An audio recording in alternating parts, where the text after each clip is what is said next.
Hello and welcome to the Peaceful Empowerment Work Show. We are live on newstreamingnetwork.com, home of goingboldmedia.com, goingsolomedia.com, and WGSN-DB Going Solo Network.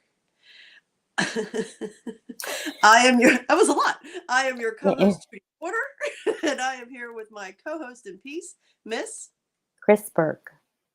Hi, everybody. And I'm so glad that you do that, Judy, because you're doing it. And I'm like, that's pretty good, I think. Yeah. Kris Burke is in the house. Yeah. Before we get started, if you are enjoying our content, please like, comment, share, and subscribe so you can help us get our message out there that peaceful empowerment truly does work. We are here for our addiction series called Living With and Through Addiction. We are on part 2 of our 6-part series, and today we're going to talk about embracing the parts of you that thought escape was the only answer. Ah, yes. Yes, and this is going to require our good friend, Grace. Yes. Mm-hmm. Absolutely. And an open mind, right? An open mind and as open a heart as you can, as you're comfortable having right now, with yourself. And because you're going to hear some things that are just new. Mm-hmm. And the last thing we want is for you to hear things that throw you into zone 1, because then you won't be able to really process it. So be gentle with yourself.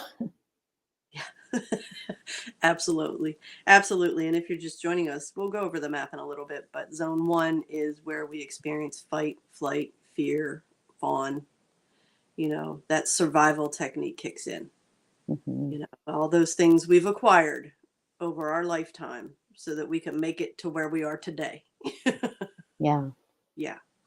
And those are the parts that, that we're talking about looking at and really learning to embrace that those are the parts of you, along with many others, that got you to where you are. Mm-hmm. And if you're watching the show, whether you are an addict yourself, which we believe everybody has an addiction, or a family member of people that struggle with addiction, there are parts of us that have emerged for survival. And we're just opening the door to explore what those parts are and what kind of relationship we're willing to have with them. Because it's when we can embrace them, give them grace, honor and respect them, that we can start to work together. All the parts of us can work together to reach the goals, intentions that we have set for us for a more happy, joyful, and healthier life. Mm-hmm. Yeah, absolutely. And if you're here, there's a good chance that you're thinking someone or someones who would benefit from breaking free from addictive patterns, right? And I want to be really clear about this. Like somebody was saying to us the other day, they were surprised at how they were applauding. They weren't like shocked, but they were saying, you guys do such a great job of being vulnerable, of speaking the truth. And we were saying, yeah, because we're not ashamed, right? The human experience is challenging. And what we picked up along the way through childhood and, this far through the journey, I mean, that's just what we picked up. It's not who we are, right? Given whole new patterns, given new thoughts, new feelings, and you will automatically have new behaviors. You start thinking and feeling differently, you will automatically have new behaviors. And those behaviors still belong to you, same person, just having an upgraded experience. Yes. And we were talking a lot about, before we came on for the show, Kris and I were talking a lot about, how did we get to the place where we could be vulnerable and not experience the shame in sharing our truth. And for me, it wasn't something that happened overnight. it was something where I set the intention to start being um, more respectful to myself Mhm. and being kind to myself. And that's a journey that, whew, I'm still. Jen will look at me and say, "Stop being mean to my girlfriend," because it still comes forward. Mhm. So it's something that I'm constantly working on. And I'm to the point now where that consciousness of being able to acknowledge when it's happening instead of falling into the shame. Because when I first started this journey, then I would shame myself for not, for having those voices and for hearing those terrible things and for saying those terrible things. Then I'd shame myself for that. Mm. So now I've been able to, and it was not graceful, move my way to a position where she can say that and I'll be like, "Ah, you're right." Or sometimes I'm like, "No, I want to be mean." To my Mhm. own detriment, but Mhm. it's something that I allow myself to move through because I allow that voice to be heard. Mhm. And the hook is not, I don't shame myself for it anymore. It's part of the process. Mhm. It's part of the process. Yeah. Yeah. For sure. So, the parts of you that thought escape was the only answer. Yeah. Why do we want to escape? What are situations?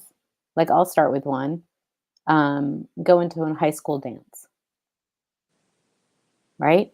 Like, everyone's going to be looking at you. You've got all this like anxiety, insecurity about how you look and how other people look and what that means about you, and all of these things. So just walking into a room where everybody's thinking, judging themselves and everyone else. And that can be, I will say, we don't know that everybody in the room is judging everyone. But in our society, it's pretty much a given. Like, there are people who've worked past it, but because it's our normal, it's like just normal operating procedure. I know I certainly used to do it all the time without realizing I was doing it. I just thought it was what we did. Hmm. Right? It was just the only experience I knew. Like, oh, this person walks in the room, and I start thinking, so, how does this person compare to me? That competition is ingrained in our society, and we start wanting to look at other people not because we're mean or bad most of the time, but because we want to get a sense of how we're doing. Hmm. Right? How do I compare? Am I good enough? Yep. Right? And if I see a flaw in somebody else, which, if you look hard enough, I mean, you can always find something, right? A single hair out of place. Aha, I've got something. If we see a flaw in somebody else, it gives us a, flawed over there, flawless over here. And we get that moment of, let's call it false confidence. Mm. Yeah. I mean, for me, it was liquid courage. Like I mentioned Mhm, in last week's show, I would walk into every room and take a active inventory mhm, as to who they are and all the reasons they were better than me. mhm. And the only thing that would quiet that and stop that inventory from happening was a couple of beers. Yep, And then I became the life of the party. And sure. everybody wanted to hang out with Judy because she was the life of the party. Mhm. Yeah. And I didn't, as usual, I did not close that loop. But that was exactly the situation with me, Mhm. is that the anxiety, it took the edge off. How many times have we said it takes the edge off the anxiety, Yep. right? Hmm. Yeah. So, you know, we're growing up in a society where it's normal for you to compare yourself, compare and contrast. We learned that in school. Mhm. Yes. Which of these things is not like the others? Exactly. Compare and contrast, how you measure up to everybody else in your life. And then when you have that lack of confidence and feel like you don't measure up at all, we figure out how the hell we're going to move through life and not just live in constant pain and Mhm. misery. Mhm. And I turned out, dread. yes, Yeah. I turned to alcohol. That's what helped me Mhm. move through it. That's what helped me make friends in college. That's what helped me make friends in school, in high school. That's what I did. Mhm. So how can I look back at that girl that was just filled to the rim with insecurities and hate her for the choices she made to survive? Mhm. Now I can sit in a space where it doesn't make any sense, but it took a lot of work to get here to allow myself to see that. Sure. Because in our society, and it would be great to have the map, please.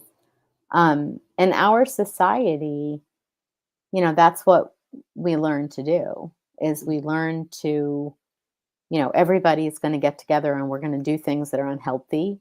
And then when somebody gets sick or stuck in a behavior or pattern, you know, it's kind of that puritanical, is that correct? That Puritan thing, at least where I live, right, in my part of the country, that you look at them, look at them, ha ha, and Mhm. yet, maybe if we all had healthier patterns and we knew how to handle our emotions, like we knew how to process our emotions in a healthy way, so that we could feel better, so that we knew how to feel better. If I go in someplace and I'm feeling bad, now I know how to feel better, so I don't need to escape.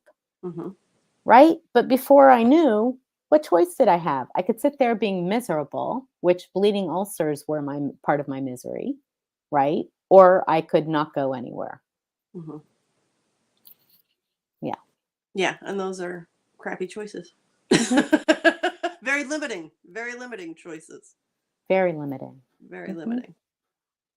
Yeah, it's funny because I keep hearing, when I did after my mother died and I, became that weekend drunk, weekend warrior.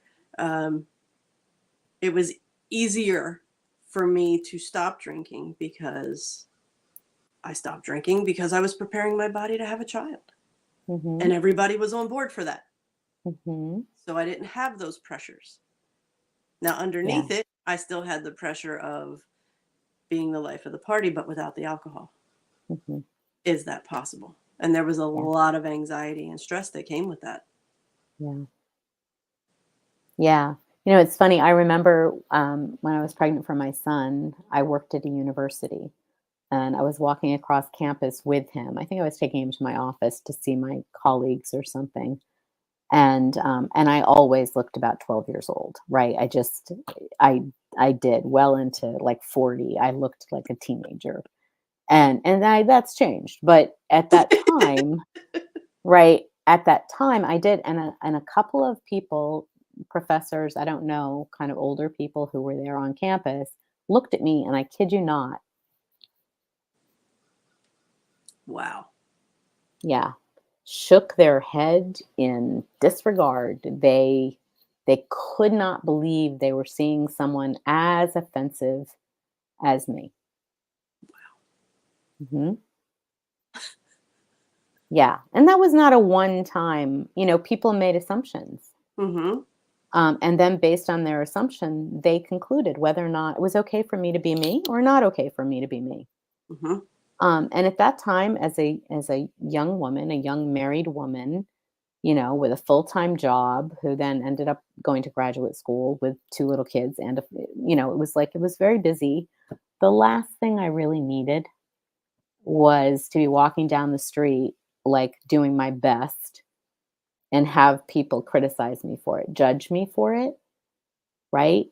Mhm. And this is the point, a lot, it's kind of the central point of what we're talking about, is that I did not realize at the time that my own inner voice was doing that to me all the time.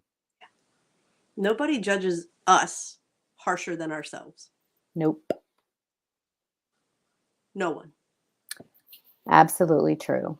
Am I doing this well enough? Do I look good enough? Is this the right, whatever? Did I get up at the right time? Do I have the right, comforter on my bed? I mean, Mhm. did I give the kids a good enough bath? I mean, it was like if there was something going on in my life, I was questioning whether I was up to the task. Yep. Were you you doing know? enough? I have Yeah. so much, um, I don't know, sympathy, empathy for the people that are raising kids in this social media time. Yeah. Yeah. I couldn't imagine raising my daughter with the social media pressures that there are now. Yeah. Now granted, she was probably, by the time I was on Facebook, she was probably about 4 or 5 or whatever. But it wasn't the pressures that they have now. Everybody projecting their perfect little lives and feeling like, I always had a sense, because what you see out there, that maybe I'm not measuring up. But this is like in your face. And 24/7, you can scroll and find millions of reasons why you're not enough. Yeah, and such a good point because social media addiction um is today's alcohol. Yeah, Not that the alcohol went away, but it's the everybody's doing it, right? mhm, Only a freak wouldn't do it. exactly. No It's freak. very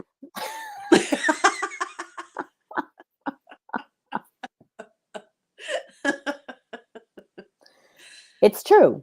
yeah, it's I mean, very it's not true actually because it's not a freak who decides what they're going to expose themselves to and what they're not. And it's all through exploring and experimenting and noticing how do you feel while you're having this experience?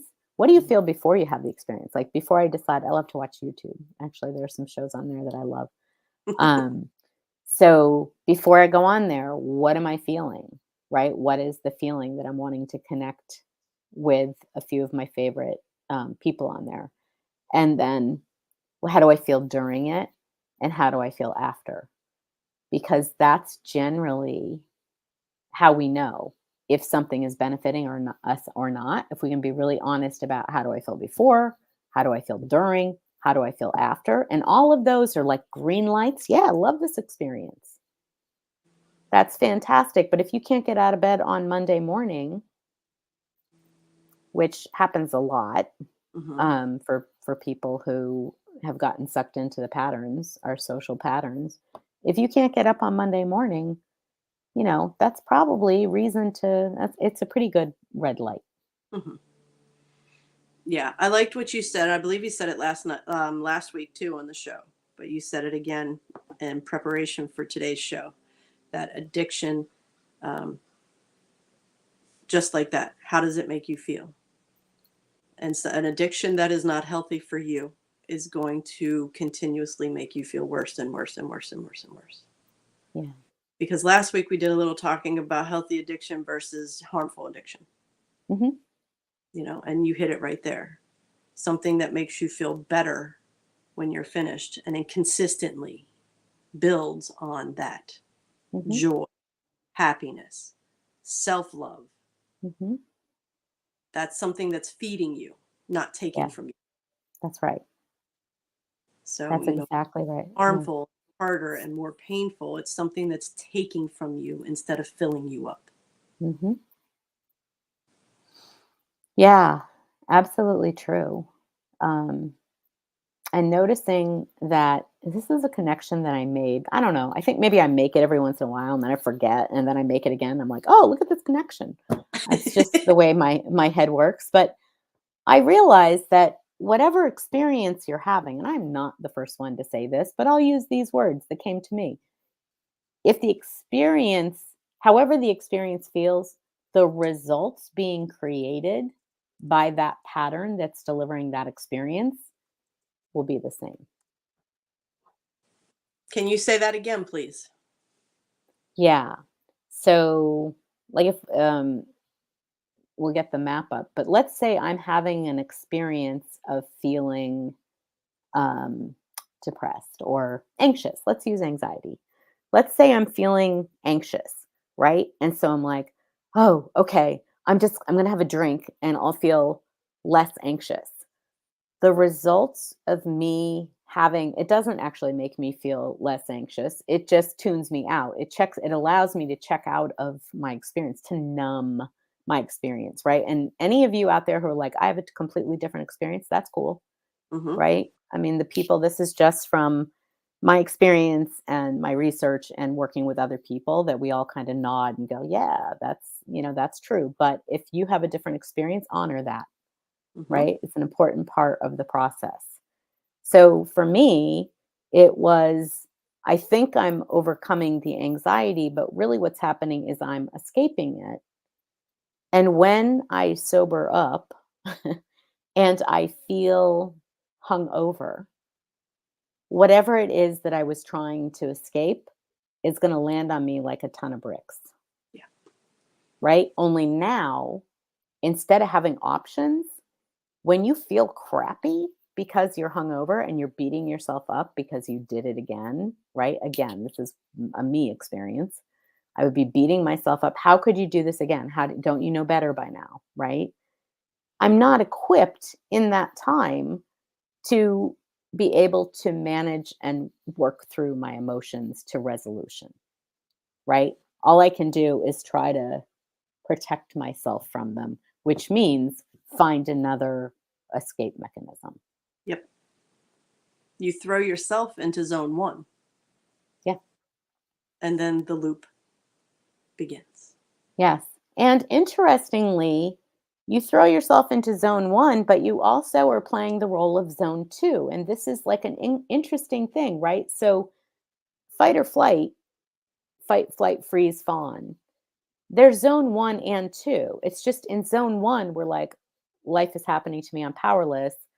And in zone two, and that's how it feels. Hmm. It's just how it feels. There's no good or bad to it. It's just the feeling, right? And in zone two, we're the one who's like, look, you shouldn't be feeling the way you're feeling. It's not okay. You did this to yourself. Whatever the mean things are that we say, we're playing both sides of it. We're attacking ourselves and then trying to escape ourselves. And just, think for a moment, how likely is that going to work? Yeah. Zone two. It's interesting because last week we talked about dry drunk, Hmm. and I was talking to my sister, and I loved what she said. She said, dry drunk is like being sober, it's having sobriety without peace. Yes.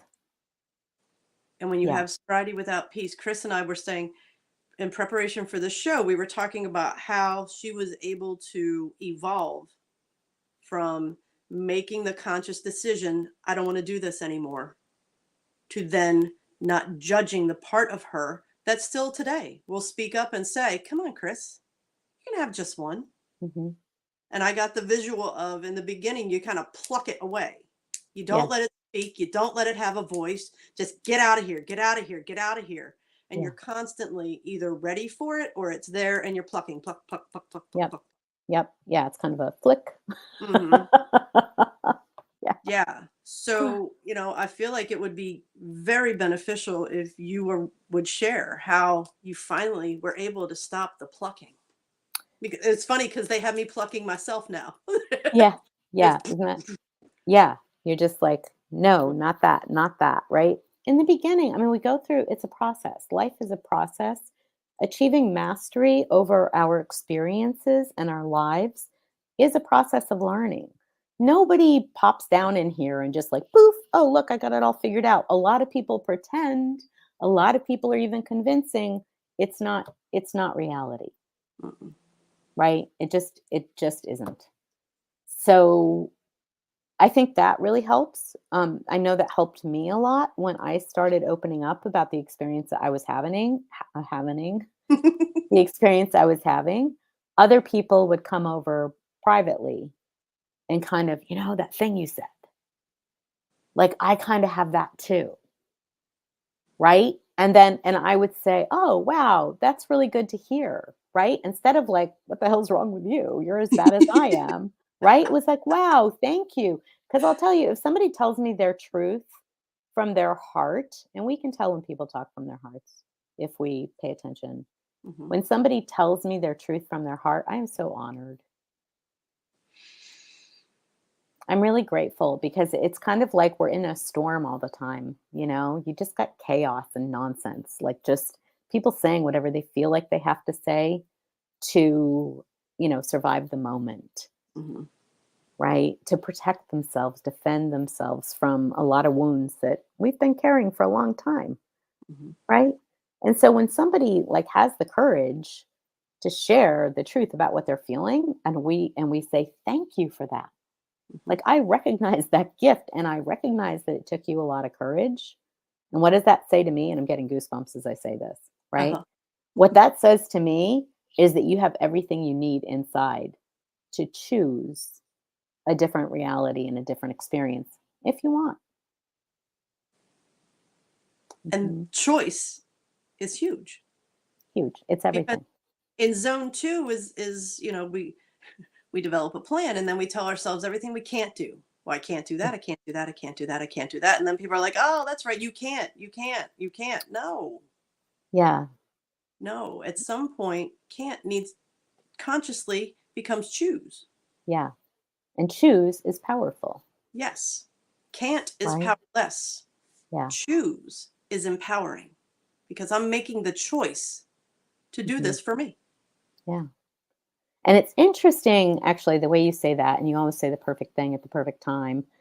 Um, and other people do in our lives, like that's kind of the way life works, right? So people are going to say, like, if you're needing to work on your relationship with yourself, which we all do. I mean, that's just, that's what happens when you get all turned around. It's like we're all playing pin the tail on the donkey, and somebody blindfolded us and spun us around, and then we're like, "Good luck to you," and we went, "What? Huh?"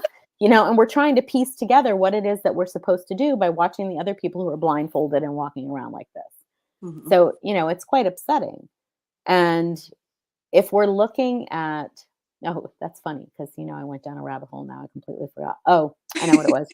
So, if we're feeling turned around, right, and we're trying to break an addiction, or I like to say create a better experience for ourselves, Mhm. right? If we're choosing to do that, you can be almost guaranteed, I know it happened to everybody I know, that people around you are going to start saying to you the very things that push your buttons and make you feel insecure, Mhm.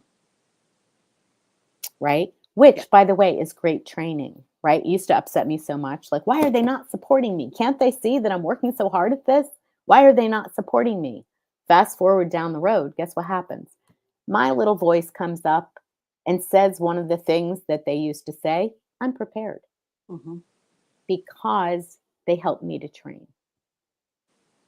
Yes.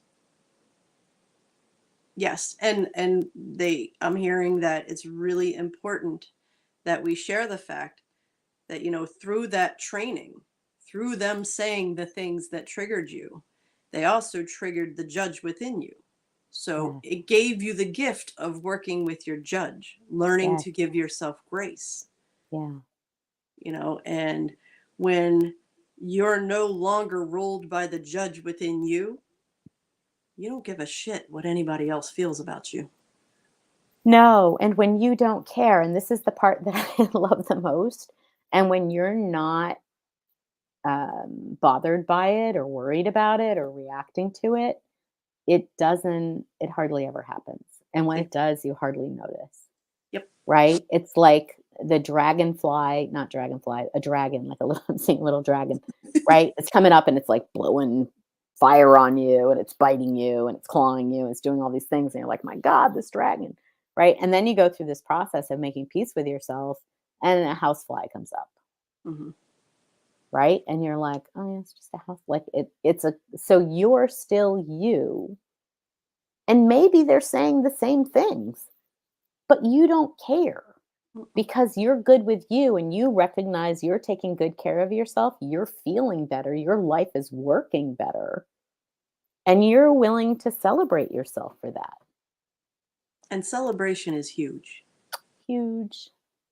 It it solidifies, and here we go, I'm going to talk universe. It solidifies to the universe and in your life that you recognize, I'm hearing, the fires that you've walked through Yeah. to get to where you are. Yeah. It gives you ownership for the work you've done. and may sound dramatic, but what you've lived through Mhm. to get to where you are. There's nothing easy Absolutely. about this human experience. No. No, especially when we don't understand the root causes of our behaviors, when we don't understand what's driving our behaviors. For example, let's take this one through the map. It's not about addiction, so everybody gets an addiction break. But you might hear that I'm a little Lauren Bacall, Kermit the Frog, or, I'm a little scratchy this morning, right? So my body actually feels a little bit vulnerable, a little bit under attack. It's like, oh, like my energy's not as good as normal. And it's kind of like, yo, can we take a break? Like, can we not kind of push through our day with quite the same zest that we normally do? So in zone one, my body's kind of going, oh, she's going to do that thing to me again, right? Like she's going to make me go out and clean horse stalls, which I did. But I stopped, and this is key, right? I was partway through cleaning the stalls, which I love to do. It's not punishment.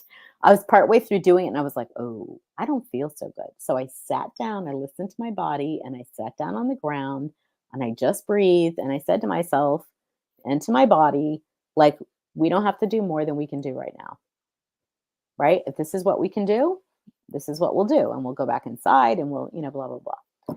So that's the zone one, like allowing the instinct part of you that's saying, oh no, you're going to do this to me, to actually rise out of there, right? It helps it to get out of the fear because you're acknowledging that it's saying, Houston, we've got a problem, Mhm. right? And you're actually acknowledging it and saying, you know what? I want to treat you with kindness and respect. Like my body's super good, as is your body. I mean, look what it does. It's sometimes I just sit and think like, okay, I want to grow a hair, one hair, a single hair, right? I'm going to grow a hair. I'm just going to sit here. I'm going to stare at my hand. I'm going to grow one hair. Yeah, nothing. Right? I got nothing. My body does this like without even breaking a sweat, Mhm. plus a million other things. It's a miraculous process, right? Set of processes. And when we respect it, we it will work better for us. Our experiences will be better, our heads will be clearer, our hearts and heads will be connected, which means instead of having a conversation that's like, I want to do something good for myself, I'm going to go poison myself, right? Which I used to have those conversations all the time, like, oh, I'm going to take better care of myself, I think I'll go drink a bottle of wine, right? Those two things would come up in my head, and it'd be like, at some point it was like, not really sure that those things are aligned, right? I don't instantly jump to the conclusion that they're not. It's just that I look at them and go, are they? That's where the judge comes out, right, Judy? Mhm. Mhm. And and that's I mean, it's a conflict. We talk a Mhm. lot about, when you can identify the conflict, then you can make your choices moving forward how to resolve the conflict. And if Yes. I want to honor and respect my body, then I'm going to decide to put poisons in it, whether it be, French fries for me, something in the potato family, or making poor choices to sit down and eat a whole bag of potato chips instead of maybe 10, Mhm. or it's alcohol or it's drugs or whatever the addiction is. Mhm. I want to do better. I'm going to do better. I'm setting the intention to honor and respect my body. And then we bring this in. That's the conflict. And then when the judge comes in, then it's like, what the hell are you doing? You said you wanted to do this. So there's the conflict. And we're not Yeah. saying, that to resolve the conflict, it's about, you don't drink and you be okay with it. You don't eat the whole bag of potato chips. We're saying whatever it is you choose, be at peace with that choice, Mhm. Yeah. because it's And peace. notice. Yeah. Yes, it's the peace that's going to help you move forward, because Hmm. you're not stuck in that loop of judgment and shame and frustration and all that kind of stuff that all stirs up. Right. Be at peace with whatever decision you make, Mhm. because once you're at peace, everything else starts to become more clear. Yeah. And look at our maps, right? Where are we when we're in peace? Zone, Peace and bliss, baby. Zone 4. yeah. We're in zone 4. We've got that bird's eye view. I mean, that really bird's eye view, like the really big picture view when we can be like, oh yeah, I could go do that to myself. And here's what's going to happen. And likely to happen. How do we know what's likely to happen? Because we've done it a whole bunch of times before. We're talking about patterns that we've noticed are not helpful to us. They're not benefiting us, right? This is not us telling you what patterns are not benefiting you. This is us talking about patterns that we noticed in our lives. And we're like, I think this isn't benefiting me, Right. right? And when you're in that peace place up in zone 4, and it doesn't mean that I'm in bliss all the time, for sure I'm not. It does mean, however, that I have love for myself, enough love for myself that I'm willing to be uncomfortable if it means getting through to a better experience and better results for myself. Yeah. Yeah. And my experience with it was, okay, all right, so I'm going to be at peace with whatever it is I decide. So, emotional eating is a thing. And the first thing I want to do when I'm angry is I want to be able to crunch on something, and potato chips are my vice. Mhm. So, the first time this was presented to me, it was like, okay, I'm going to do this. What is my decision?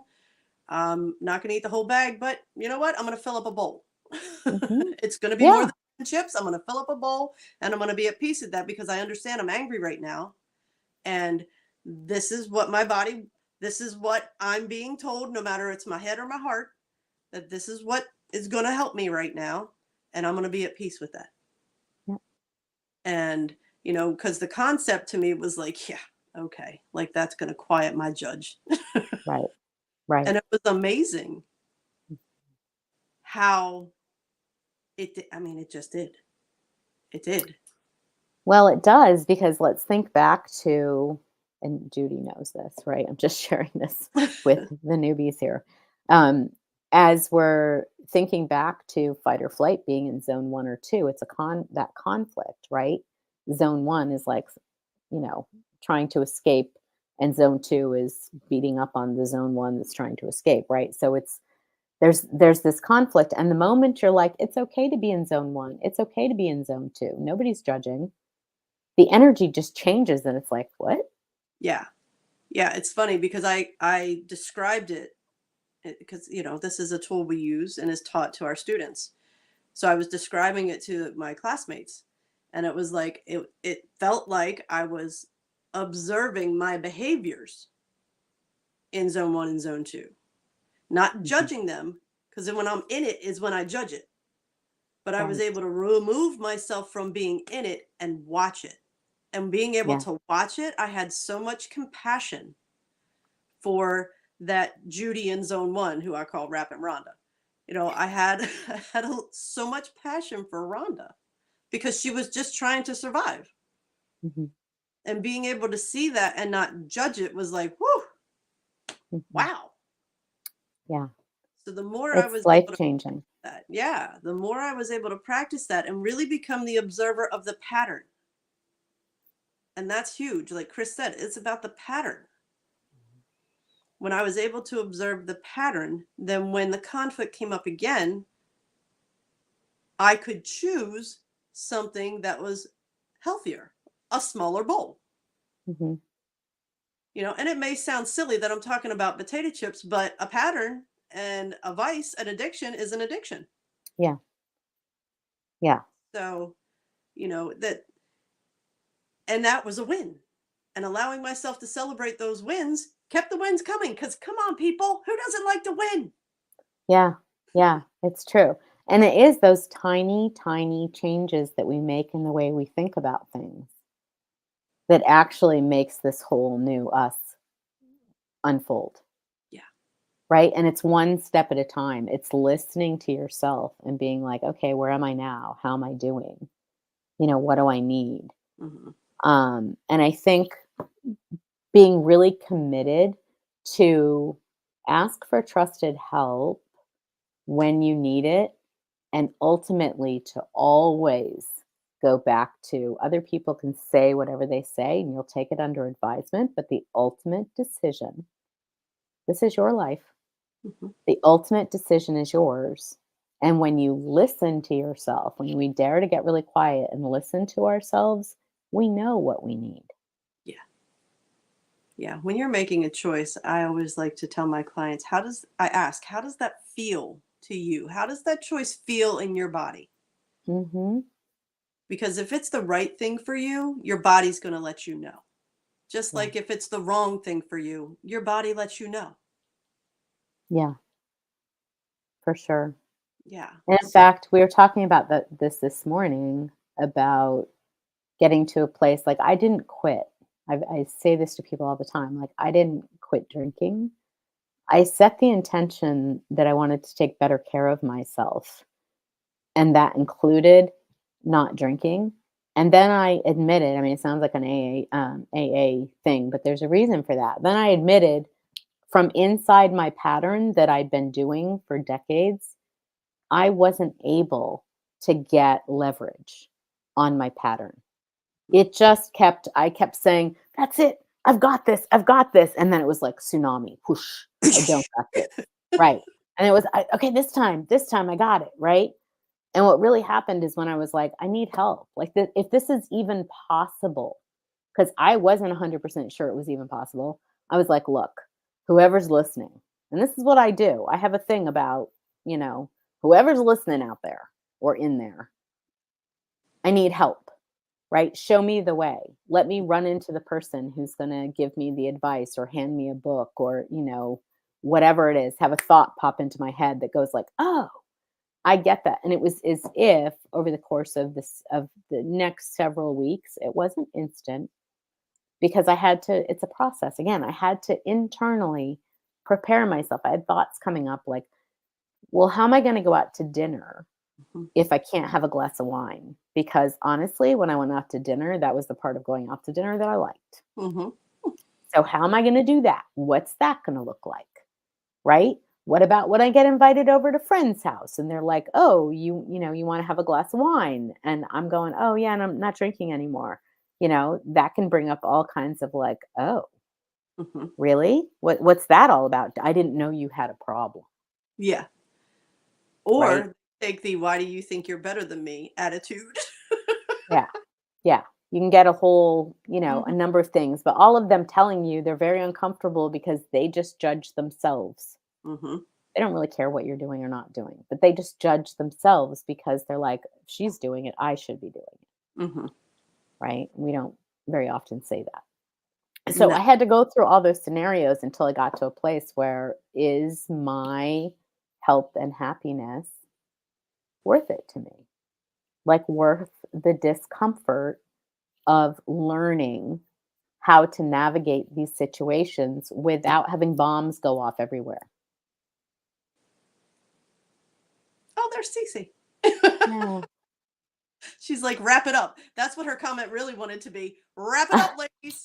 Great advice, ladies. It is a process and we have to give us grace to time. Yes, absolutely. Yes. And one thing we want to end you with, Chris and I talked about this, is, in order for us to be successful in striving to make the choices that are best for us, we have to learn to collaborate with all the parts of us.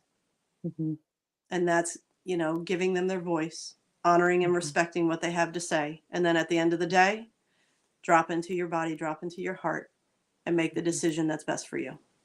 Yeah. And just to be clear, the parts of you are the ones that have any opinion that's going on, any communication, any thoughts that are different, that any opinion that's different. Somebody's saying, like, what about this or what about that? Listen to them. Those are real concerns. Like, we didn't start drinking because we thought it would be fun to drink. We started drinking because that's what we learned in our society would help us to get out of our bad feelings. Yes. So, on that note, we're going to say thank you for joining us, and we hope to see you next week for part 3. Yeah. Okay. Thank you, Mwah. Chris. Mwah. Thank you, Judy. Bye, Bye, everybody. everybody.